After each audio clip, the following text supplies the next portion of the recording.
Hello and welcome to my new video. आज की इस वीडियो में आज हम लोग आरआरबी एनटीपीसी 2025 में आने वाले पीवाईक्यू प्रश्नों को जानेंगे, जो काफ़ी वीवीआई प्रश्न रहेंगे। तो आज हम लोग प्रैक्टिस सेट 3 को करेंगे। इससे पहले हम प्रैक्टिस सेट 1 और 2 कर लिए हैं। अगर आप वो नहीं देखे होंगे तो वे सभी भी देख लें। तो आज का पहला प्रश्न है, इनमें से कौन सा विकल्प हवा की धूल और धुरी के कारण प्रकाश के फैलाव की घटना को उजागर करता है। बताना इनमें से कौन सा विकल्प हवा की धूल को धुरी के कारण प्रकाश के फैलाव की घटना को उजागर करता है। तो ऑप्शन ए में हम लोग का टिंडल प्रभाव, ऑप्शन बी में गोली प्रभाव, ऑप्शन सी में है सीबेक प्रभाव, ऑप्शन डी में है रमन प्रभाव। तो इसका करेक्ट आंसर हो जाएगा हम लोग का ऑप्शन नंबर ए, टिंडल प्रभाव। टिंडल प्रभाव हवा की धूल और धुरी के कारण प्रकाश में फैलाव की घटना को उजागर करता है। Option number A is a correct answer. देख सकते हैं, जब प्रकाश की किरण कुल पृथ्वी के वायुमंडल में उपस्थित शून्य कणों से टकराता है तो किरण कुंज का मार्ग दिखाई देने लगता है। तो इसे टिंडल प्रभाव कहते हैं। उदाहरण है, जंगल में कुहासे में जल सूक्ष्म बूंदों द्वारा प्रकाश का प्रकीर्णन। फिर अगला प्रश्न हम लोग का, निम्नलिखित में से किस समिति को चालू अर्थव्यवस्था समिति कहा जाता है। बताना है किस समिति को चालू अर्थव्यवस्था समिति कहा जाता है। तो ऑप्शन ए में हम लोग सार्वजनिक लेखा समिति, ऑप्शन बी में सार्वजनिक उपकरण समिति, ऑप्शन सी में आचार समिति, ऑप्शन डी में अनुमानित समिति। तो इसका करेक्ट आंसर हो जाएगा हम लोग का ऑप्शन नंबर डी, अनुमानित समिति। अनुमानित समिति को चालू अर्थव्यवस्था समिति कहा जाता है। Option number D is correct answer.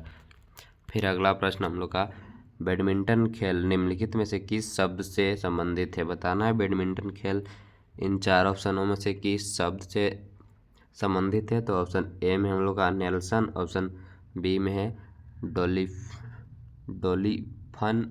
डोलिफन kick, option C में ड्रॉप, ऑप्शन डी में है गुगली। तो इसका करेक्ट आंसर हो जाएगा option number C, drop. Drop is a correct answer. Badminton शब्द है ड्रॉप बैडमिंटन से संबंधित रखता है। फिर अगला प्रश्न हम लोग का, राष्ट्रपति राज्य मानवाधिकार आयोग के सदस्यों को किसकी सिफारिश से पर हटा सकता है। बताना किसकी सिफारिश पर हटा सकता है। तो इसका करेक्ट आंसर हो जाएगा राज्यपाल पर हटा सकता है। Option number B is a correct answer. देख सकते हैं, राष्ट्रपति राज्य मानवाधिकार के सदस्यों को राज्यपाल की सिफारिश पर हटा सकता है। राज्य मानवाधिकार आयोग के का अध्यक्ष एवं अन्य सदस्यों की नियुक्ति राज्यपाल द्वारा विशेष समिति के सिफारिश पर की जाती है। फिर अगला प्रश्न, निम्नलिखित राजवंशों में किसने सिजेरियन शैली की वास्तुकला का परिचय दिया। बताना है निम्नलिखित राजवंशों में से किसने सिजेरियन शैली की वास्तुकला का परिचय दिया था। तो इसका करेक्ट आंसर हो जाएगा हम लोग का ऑप्शन नंबर बी, यानी Chalukya is a correct answer. अगला प्रश्न है, परमाणु केंद्र में परमाणु संख्या ब्लैंक स्पेस की कुल संख्या होती है। बताना है कितना होती है। तो इसका करेक्ट आंसर हो जाएगा ऑप्शन नंबर बी, परमाणु केंद्र में परमाणु संख्या प्रोटॉन की कुल संख्या होती है। ऑप्शन नंबर बी इसका करेक्ट आंसर हो जाएगा। काफ़ी वीवीआई प्रश्न है। फिर अगला प्रश्न हम लोग का, जब किसी धातु को उसके पतले अक्षरों से बनाया जा सकता है तो उसे ब्लैंक स्पेस कहा जाता है। क्या कहा जाता है। तो ऑप्शन ए में हम लोग का उपजाऊ, ऑप्शन बी में भंगुर, ऑप्शन सी में है वृद्धि, ऑप्शन डी में है समानांतर। तो इसका करेक्ट आंसर हो जाएगा option number B, option number C, वृद्धि। जब किसी धातु को उसके पतले अक्षरों से बनाया जा सकता है तो उसे वृद्धि कहा जा सकता है। Option number C is a correct answer. फिर अगला प्रश्न हम लोग का, न्यूटन के दूसरे गतिशील नियम के अनुसार किसी वस्तु पर कार्य करने वाला बल उत्पाद ब्लैंक स्पेस और ब्लैंक स्पेस से हटा दिया जाता है। तो किसको हटा दिया जाता है, ब्लैंक स्पेस में क्या भराएगा वो बताना है। तो इसका करेक्ट आंसर हो जाएगा ऑप्शन नंबर सी सामग्री त्वरण। बल उत्पाद, यहाँ सामग्री और त्वरण को हटा दिया जाता है। ऑप्शन नंबर सी इसका करेक्ट आंसर हो जाएगा। फिर अगला प्रश्न हम लोग का, सुगंध देने वाले फूल मुख्य रूप से ब्लैंक स्पेस पाए जाते हैं। बताना है सुगंध देने वाले फूल मुख्य रूप से कहाँ पाए जाते हैं। तो इसका ऑप्शन ए में है गन्ना, ऑप्शन बी में गेहूँ, ऑप्शन सी में केसर, ऑप्शन डी में चावल। तो इसका करेक्ट आंसर हो जाएगा ऑप्शन नंबर सी केसर। सुगंध देने वाले फूल मुख्य रूप से केसर में पाए जाते हैं। Option number C is correct answer. फिर अगला प्रश्न हम लोग का, भारत के किस राज्य में मेवाड़ी और सेवारियन पहाड़ियाँ स्थित है। बताना है भारत के किस राज्य में जवाड़ी और सेवारियन पहाड़ियाँ स्थित है। तो ऑप्शन ए में केरल, ऑप्शन बी में कर्नाटक, ऑप्शन सी में तमिलनाडु, ऑप्शन डी में आंध्र प्रदेश। तो इसका करेक्ट आंसर हो जाएगा तमिलनाडु। तमिलनाडु में जवाड़ी और सेवारियन पहाड़ियाँ स्थित है। Option number C is correct answer. फिर अगला प्रश्न, ध्वनि की गुणवत्ता इसके ब्लैंक स्पेस द्वारा निर्धारित की जाती है। बताना है ध्वनि की गुणवत्ता किसके द्वारा निर्धारित की जाती है। तो ऑप्शन ए में हम लोग का लहर की लंबाई, ऑप्शन बी में वेव अवधि, ऑप्शन सी में फ्रीक्वेंसी, ऑप्शन डी में है आयाम। तो इसका करेक्ट आंसर हो जाएगा ऑप्शन नंबर सी फ्रीक्वेंसी। ध्वनि की गुणवत्ता फ्रीक्वेंसी के द्वारा निर्धारित की जाती है। Option number C is correct answer.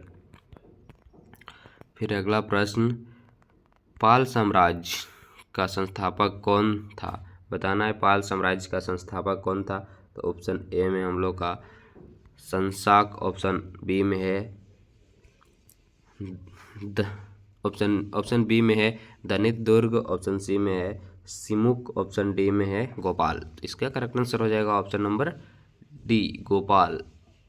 पाल साम्राज्य का संस्थापक गोपाल था। Option number D is a correct answer. अगला प्रश्न है, टॉफी के संबंध में MVP शब्द का पूरा नाम क्या है।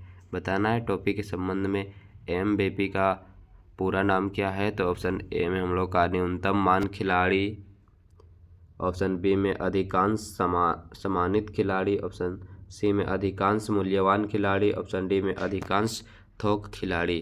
तो इसका करेक्ट आंसर हो जाएगा ऑप्शन नंबर सी अधिकांश मूल्यवान खिलाड़ी। Option number C is a correct answer. MVP का फुल फॉर्म में अधिकांश मूल्यवान खिलाड़ी। अगला प्रश्न है, मिलिंद पन्हो पाठ किससे संबंधित है। बताना है मिलिंद पन्हो पाठ किससे संबंधित है।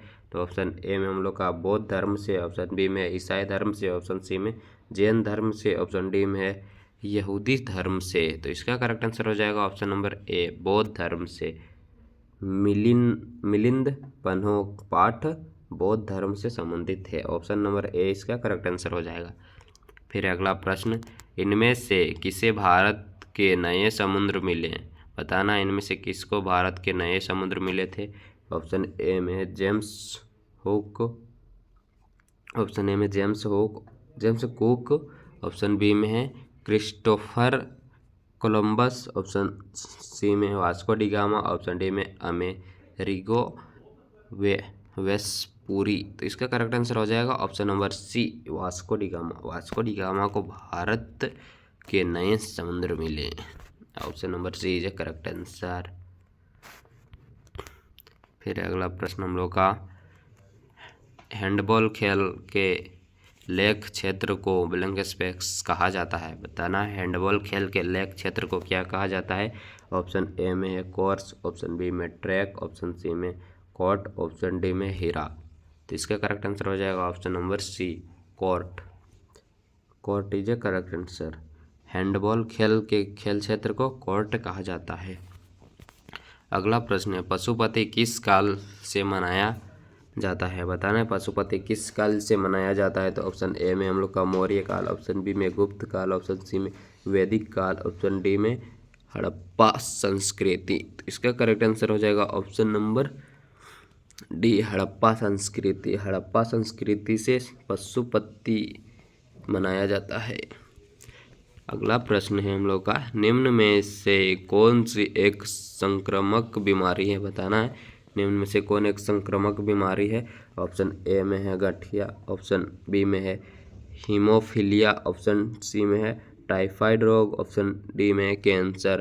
तो इसका करेक्ट आंसर हो जाएगा option number C, typhoid. Typhoid एक संक्रामक बीमारी है, option number C is correct answer. फिर अगला प्रश्न हम लोग का, निम्नलिखित में से कौन तारा आपके सबसे करीब है? बताना है कौन तारा आपके सबसे करीब है। तो ऑप्शन ए में है अपस्थि, ऑप्शन बी में है व्याध, ऑप्शन सी में है स्वाति, ऑप्शन डी में है प्रकिस्मा सेंचुरी। तो इसका करेक्ट आंसर हो जाएगा ऑप्शन नंबर डी, प्रकिस्मा सेंचुरी इज करेक्ट आंसर।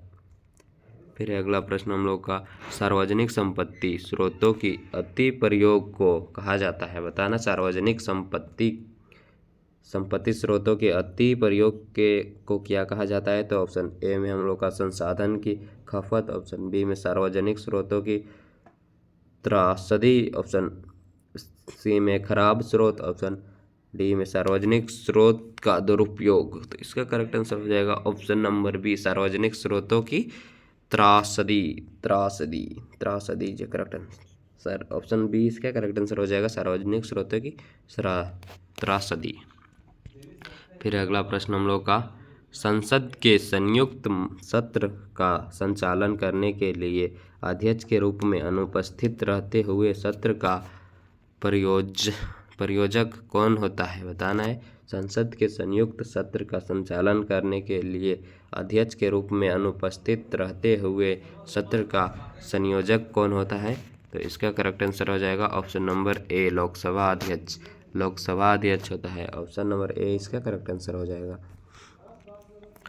फिर अगला प्रश्न हम लोग का, पैरालंपिक में स्वर्ण पदक जीतने वाले पहले भारतीय कौन थे? बताना है पैरालंपिक में स्वर्ण पदक जीतने वाले पहले भारतीय कौन थे? तो ऑप्शन ए में दीपा कर्माकर, ऑप्शन बी में मरियप्पन थंगावेलु, ऑप्शन सी में है हेमा दास, ऑप्शन डी में मेरी कॉम। तो इसका करेक्ट आंसर हो जाएगा option number B, Mariyappan Thangavelu is a correct answer. Bharat की पहले पैरा ओलंपिक स्वर्ण पदक जीतने वाली मरियप्पन थंगावेलु थे। Option number B is a correct answer. फिर अगला प्रश्न हम लोग का, कोशिका के विभाजन में जन कोशिकाओं की तैयारी के लिए एक मूल कोशिका को ब्लैंक स्पेस में विभाजित किया जाता है। किसमें विभाजित किया जाता है? ब्लैंक स्पेस में भरना है। तो ऑप्शन ए में है एक समान, ऑप्शन बी में दो समान, ऑप्शन सी में दो समान, ऑप्शन बी में दो असमान, ऑप्शन सी में दो समान, ऑप्शन डी में समान। तो इसका करेक्ट आंसर हो जाएगा ऑप्शन नंबर सी, दो समान कोशिकाओं में विभाजित की जाती है, option number C is correct answer. फिर अगला प्रश्न हम लोग का, नाट्यशास्त्र के लेखक कौन हैं? बताना है नाट्यशास्त्र के लेखक कौन हैं। ऑप्शन ए में हम लोग का राम स्वरूप, ऑप्शन बी में है नंद, ऑप्शन सी में है शारंगदेव, ऑप्शन डी में है भरत मुनि। तो इसका करेक्ट आंसर हो जाएगा ऑप्शन नंबर डी, भरत मुनि। नाट्यशास्त्र के लेखक कौन है? तो भरत मुनि है, option number D is correct answer. अगला प्रश्न है, अंतर्राज्यीय परिषद किस मंत्रालय के अंतर्गत आता है? बताना है अंतर्राज्यीय परिषद किस मंत्रालय के अंतर्गत आता है। तो ऑप्शन ए में वित्त मंत्रालय, ऑप्शन बी में गृह मंत्रालय, ऑप्शन सी में अल्पसंख्यक मंत्रालय, ऑप्शन डी में कार्मिक मंत्रालय। तो इसका करेक्ट आंसर हो जाएगा ऑप्शन नंबर बी, गृह मंत्रालय द्वारा, option number B is correct answer. अगला प्रश्न है, थाल घाट मुंबई और ब्लैंक स्पेस को जोड़ता है। बताना थाल घाट मुंबई और किसको जोड़ता है। ऑप्शन ए में नासिक, ऑप्शन बी में सूरत, ऑप्शन सी में पुणे, ऑप्शन डी में गोवा। तो इसका करेक्ट आंसर हो जाएगा ऑप्शन नंबर ए, थाल घाट मुंबई और नासिक को जोड़ता है, option number A is correct answer. फिर अगला प्रश्न हम लोग का 27 नंबर, निम्नलिखित में से कौन क्रिकेट विश्व कप से संबंध नहीं है। बताना है निम्नलिखित में से कौन क्रिकेट विश्व कप से संबंधित नहीं है। तो ऑप्शन ए में हम लोग का ईरानी कप, ऑप्शन बी में कलिंग कप, ऑप्शन सी में रणजी ट्रॉफी, ऑप्शन डी में देवधर ट्रॉफी। तो इसका करेक्ट आंसर हो जाएगा हम लोग का option number B Kalinga cup. Kalinga cup cricket विश्व कप से संबंधित नहीं है। Option number B is a correct answer. फिर अगला प्रश्न हम लोग का, पुरुषों में कौन से सेक्स जीन मौजूद हैं? बताना है पुरुषों में कौन से सेक्स जीन मौजूद हैं। तो ऑप्शन ए में XX, ऑप्शन बी में X, ऑप्शन बी में YY, ऑप्शन सी में XY, ऑप्शन डी में उपरोक्त में से कोई नहीं। तो इसका करेक्ट आंसर हो जाएगा ऑप्शन नंबर सी, पुरुषों में XY सेक्स जीन मौजूद हैं। Option number C is a correct answer. फिर अगला प्रश्न हम लोग का, भारत, बेल्जियम और स्पेन में किस प्रकार की संघीय शासन का उपयोग किया जाता है? बताना है भारत, बेल्जियम और स्पेन में किस प्रकार की संघीय शासन का उपयोग किया जाता है। ऑप्शन ए में वित्त संघ का तरीका, ऑप्शन बी में प्राकृतिक संघ की विधि, ऑप्शन सी में संघीय रूप से प्रशासित विधि, ऑप्शन डी संघीय रूप से संघीय राज्य। तो इसका करेक्ट आंसर हो जाएगा ऑप्शन नंबर सी, संघीय रूप से प्रशासित विधि। Option number C is correct answer. फिर अगला प्रश्न हम लोग का, निम्नलिखित में से किस शासन में पाटलिपुत्र की स्थापना की गई थी? बताना किस शासक में पाटलिपुत्र की स्थापना की गई थी। तो ऑप्शन ए में अशोक, ऑप्शन बी में अजातशत्रु, ऑप्शन सी में दशरथ, ऑप्शन डी में चंद्रगुप्त मौर्य। तो इसका करेक्ट आंसर हो जाएगा option number B, Ajatashatru is a correct answer. Option number B is a correct answer. फिर अगला प्रश्न हम लोग का, भारत की आकस्मिक निधि किस अनुच्छेद के तहत आती है? बताना है भारत की आकस्मिक निधि किस अनुच्छेद के तहत आती है। तो ऑप्शन ए में अनुच्छेद 267, ऑप्शन बी में अनुच्छेद 263, ऑप्शन सी में अनुच्छेद 280, ऑप्शन डी में अनुच्छेद 266। तो इसका करेक्ट आंसर हो जाएगा ऑप्शन नंबर ए, अनुच्छेद 267 के अंतर्गत भारतीय आकस्मिक निधि अनुच्छेद 267 के तहत आती है। Option number A is correct answer. फिर अगला प्रश्न हम लोग का, अगला प्रश्न है हम लोग का, नाइजर और जिम्बाब्वे में इनमें से किस महाद्वीप के देश हैं? बताना है नाइजर और जिम्बाब्वे में इनमें से किस महाद्वीप के देश हैं। ऑप्शन नंबर ए उत्तरी अमेरिका, ऑप्शन बी में यूरोप, ऑप्शन सी में एशिया, ऑप्शन डी में अफ्रीका। तो इसका करेक्ट आंसर हो जाएगा option number D Africa. Africa महाद्वीप के देश हैं नाइजर और जिम्बाब्वे में, अफ्रीका महाद्वीप के देश हैं। Option number D is correct answer. फिर अगला प्रश्न हम लोग का, राज्य मानवाधिकार आयोग का अध्यक्ष ब्लैंक स्पेस से बताना है राज्य मानवाधिकार आयोग का अध्यक्ष कौन है। तो ऑप्शन ए में है हम लोग का सर्वोच्च न्यायालय के सेवानिवृत्त न्यायाधीश, ऑप्शन बी में उच्च न्यायालय के सेवानिवृत्त मुख्य न्यायाधीश, ऑप्शन सी में सुप्रीम कोर्ट के वर्तमान न्यायाधीश, ऑप्शन डी में वर्तमान उच्च न्यायालय के मुख्य न्यायाधीश। तो इसका करेक्ट आंसर हो जाएगा ऑप्शन नंबर बी, उच्च न्यायालय के सेवानिवृत्त मुख्य न्यायाधीश। Option number B is correct answer. फिर अगला प्रश्न हम लोग का, निम्नलिखित में से कौन अंतिम मौर्य राजा था? बताना है कौन अंतिम मौर्य राजा था। तो ऑप्शन ए में हम लोग का विजयद्रथ, ऑप्शन बी में है कुणाल, ऑप्शन सी में दशरथ, ऑप्शन डी में पुष्यमित्र। तो इसका करेक्ट आंसर हो जाएगा हम लोग का विजयद्रथ इज करेक्ट आंसर। फिर अगला प्रश्न हम लोग का, निम्नलिखित में से कौन एक नदी बंदरगाह है? बताना है कौन एक नदी बंदरगाह है। ऑप्शन ए में हम लोग का एन्नौर, ऑप्शन बी में चेन्नई, ऑप्शन सी में कोलकाता, ऑप्शन डी में हल्दिया। तो इसका करेक्ट आंसर हो जाएगा ऑप्शन नंबर सी कोलकाता एक नदी बंदरगाह है। Option number C is correct answer हो जाएगा इस प्रश्न का। फिर अगला प्रश्न हम लोग का, किस राज्य में मधुबनी चित्रकला प्रचलित है? बताना है किस राज्य में मधुबनी चित्रकला प्रचलित है। तो ऑप्शन ए में हम लोग का हिमाचल प्रदेश, ऑप्शन बी में तमिलनाडु, ऑप्शन सी में राजस्थान, ऑप्शन डी में बिहार। तो इसका करेक्ट आंसर हो जाएगा option number D Bihar. Bihar राज्य में मधुबनी चित्रकला प्रचलित है। ऑप्शन नंबर डी इसका करेक्ट आंसर हो जाएगा। फिर अगला प्रश्न हम लोग का, कई आवृत्तियों के मिश्रण से उत्पन्न ध्वनि को ब्लैंक स्पेस कहा जाता है। बताना है क्या कहा जाता है। कई आवृत्तियों से मिश्रण से उत्पन्न ध्वनि को क्या कहा जाता है। तो ऑप्शन ए में स्वर, ऑप्शन बी में गुलाबी ग्रहण, ऑप्शन सी में प्रारूप, ऑप्शन डी में सफेद वर्क। तो इसका करेक्ट आंसर हो जाएगा ऑप्शन नंबर ए स्वर। कई आवृत्तियों से मिश्रण से उत्पन्न ध्वनि को स्वर कहा जाता है। Option number A is a correct answer. फिर अगला प्रश्न हम लोग का, निम्नलिखित में से किस महासागर की सबसे लंबी तट रेखा है। बताना है किस महासागर की सबसे लंबी तट रेखा है। तो ऑप्शन ए में अंटार्कटिका महासागर, ऑप्शन बी में है आर्कटिक महासागर, ऑप्शन सी में हिंद महासागर, ऑप्शन डी में अटलांटिक महासागर। तो इसका करेक्ट आंसर हो जाएगा ऑप्शन नंबर डी अटलांटिक महासागर। अटलांटिक महासागर का तटरेखा सबसे लंबा है।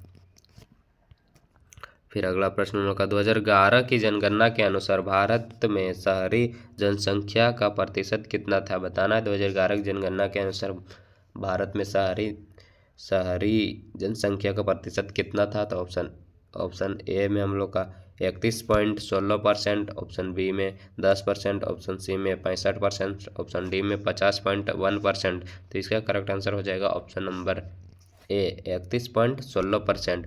2011 की जनगणना के अनुसार भारत में शहरी जनसंख्या का प्रतिशत 31.16% था। Option number A is a correct answer. फिर अगला प्रश्न हम लोग का, केंद्रीय प्रशासनिक न्यायाधीश किस मंत्रालय के अधीन आता है। बताना है केंद्रीय प्रशासनिक न्यायाधीश किस मंत्रालय के अधीन आता है। ऑप्शन ए में हम लोग का सामाजिक न्याय और अधिकारिता मंत्रालय, ऑप्शन बी में अल्पसंख्यक मंत्रालय, ऑप्शन सी में गृह मंत्रालय, ऑप्शन डी में कार्मिक मंत्रालय। तो इसका करेक्ट आंसर हो जाएगा ऑप्शन नंबर डी कार्मिक मंत्रालय इज ए करेक्ट आंसर। केंद्रीय प्रशासनिक न्यायाधीश कार्मिक मंत्रालय के अंतर्गत अधीन आता है। Option number D is a correct answer.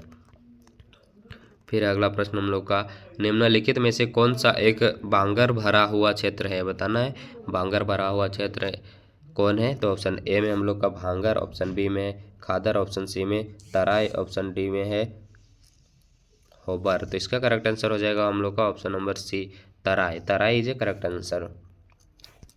भांगर भरा हुआ क्षेत्र तराई है। Option number C is a correct answer. अगला प्रश्न है, वृक्षासन योग में क्या स्थिति दिखता है। बताना है वृक्षासन योग में क्या स्थिति दिखता है। ऑप्शन ए में मेढक, ऑप्शन बी में पेड़, ऑप्शन सी में सिंह, ऑप्शन डी में कबूतर। तो इसका करेक्ट आंसर हो जाएगा ऑप्शन नंबर बी पेड़। वृक्षासन योग में क्या स्थिति दिखता है। तो पेड़ दिखता है। Option number B is correct answer. फिर अगला प्रश्न हम लोग का, डोलू कुनीथा, ऑप्शन नंबर है डोलू कुनीथा ब्लैंक स्पेस में एक प्रसिद्ध लोक संगीत परंपरा है। बताना है डोलू कुनीथा ब्लैंक स्पेस में एक प्रसिद्ध लोक संगीत परंपरा है। तो ऑप्शन ए में है महाराष्ट्र, ऑप्शन बी में कर्नाटक, ऑप्शन सी में आंध्र प्रदेश, ऑप्शन डी में पश्चिम बंगाल। तो इसका करेक्ट आंसर हो जाएगा हम लोग का ऑप्शन नंबर बी कर्नाटक।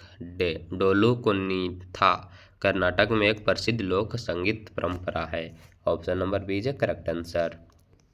फिर अगला प्रश्न हम लोग का, राष्ट्रीय मानवाधिकार आयोग वर्ष में स्थापित हुआ। बताना राष्ट्रीय मानवाधिकार आयोग किस वर्ष में स्थापित हुआ था। तो ऑप्शन ए में है हम लोग का 1991 में, ऑप्शन बी में 1995 में, ऑप्शन सी में 1956 में, ऑप्शन डी में 1993 में। तो इसका करेक्ट आंसर हो जाएगा ऑप्शन नंबर डी 1993 में।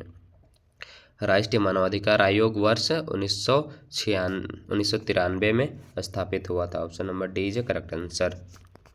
अगला प्रश्न है हम लोग का, भारतीय नियोजन के वास्तुकार के रूप में किसे जाना जाता है। बताना है भारतीय नियोजन के वास्तुकार के रूप में किसे जाना जाता है। तो ऑप्शन ए में है हम लोग का सरदार वल्लभ भाई पटेल, ऑप्शन बी में महात्मा गांधी, ऑप्शन सी में सीपी महालनोबिस, ऑप्शन डी में जवाहरलाल नेहरू। तो इसका करेक्ट आंसर हो जाएगा option number C option number C पीसी महाल नोबिस, पीसी महाल नोबिस is a correct answer. Option number C is a right answer. अगला प्रश्न है हम लोग का, बहुत कम विक्रेता एवं अधिक क्रेता। प्रश्न है, बहुत कम विक्रेता एवं अधिक क्रेता किस बाजार का लक्षण है, बताना है किस बाजार का लक्षण है ये बहुत कम विक्रेता एवं अधिक क्रेता।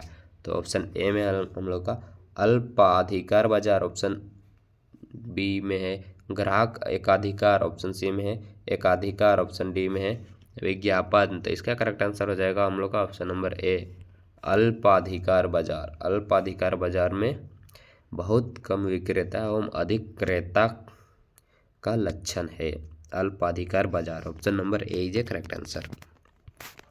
फिर अगला प्रश्न, भारत सरकार ब्लैंक स्पेस के माध्यम से खाद्यान्न खरीदती है, बताना है भारत सरकार किसके माध्यम से खाद्यान्न खरीदती है। तो इसका करेक्ट आंसर हो जाएगा हम लोग का ऑप्शन नंबर ए भारतीय खाद्यान्न निगम। भारतीय खाद्यान्न निगम के तहत भारतीय सरकार खाद्यान्न खरीदती है।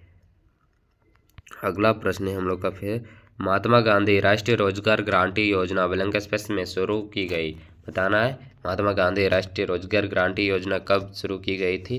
तो इसका करेक्ट आंसर हो जाएगा हम लोग का ऑप्शन नंबर डी 2005 में।